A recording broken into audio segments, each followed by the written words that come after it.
I wanted to be very clear on this issue of funding. Please give me time. Because you media keep on misreporting it. Get to understand how political parties' funds is shared.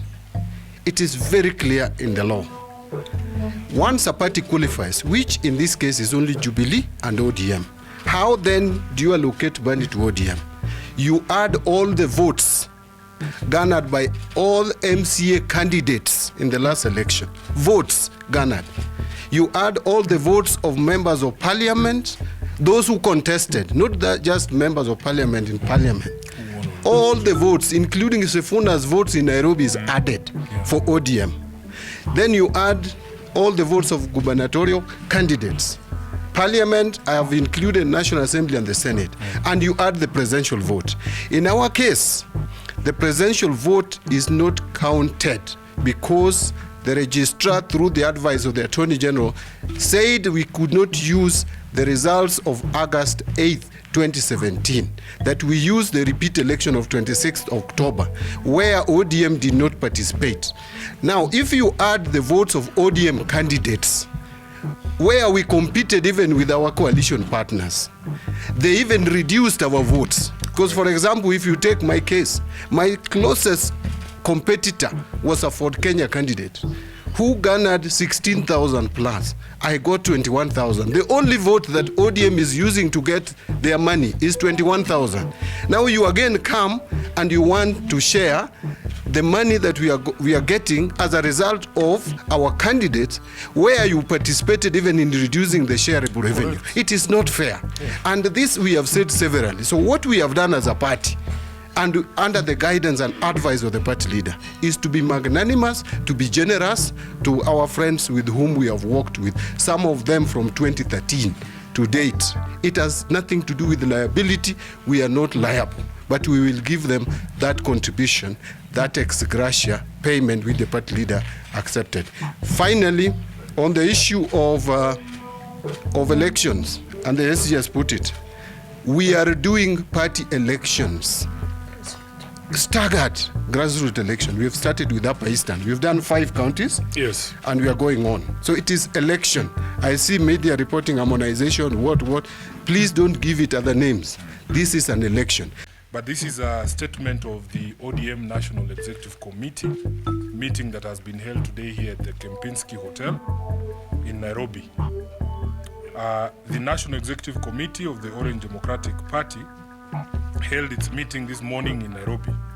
This meeting is being held at a very difficult time when the country and indeed the entire world is still grappling with the COVID-19 pandemic.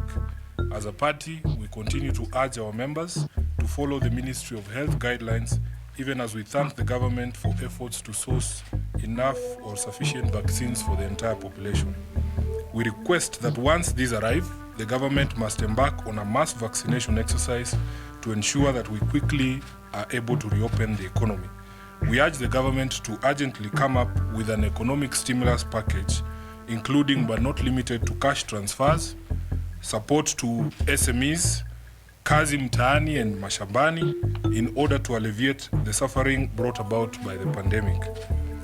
The NEC has also expressed satisfaction with the response from the public to the ongoing recruitment drive, membership recruitment drive, which has seen the party net more than 200,000 new members in 3 weeks from July 1st, 2021, following the waiver of membership fees. We wish to remind the public that only registered members will be allowed to participate in party exercises, including party grassroots elections and nominations, and that they should take advantage of the current window to register. It's as easy as dialing *483*036# or visiting the www.odmmembership.com, and it's free of charge. The NEC has also received a report from the National Elections Board on the grassroots elections that are ongoing under the superintendence of the board. The exercise kicked off in Upper Eastern and will move to the Lower Eastern region this coming week. We wish to request our members across the country to remain patient as the exercise rolls out and desist from actions that would undermine the work of the board. The NEC has also deliberated on the question of resolution of the dispute regarding sharing party funds with our former partners in the NASA coalition and wishes to make the following observations.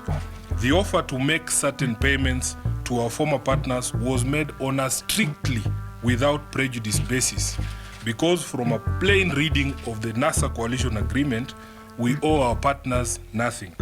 They have argued before that all monies received by the party was shareable equally amongst all parties in the coalition, which position has been dismissed both by the Registrar of Political Parties and the Office of the Auditor General, because the money ODM receives is purely out of the number of votes received by ODM candidates in the gubernatorial, parliamentary, and civic seats, and does not include presidential votes.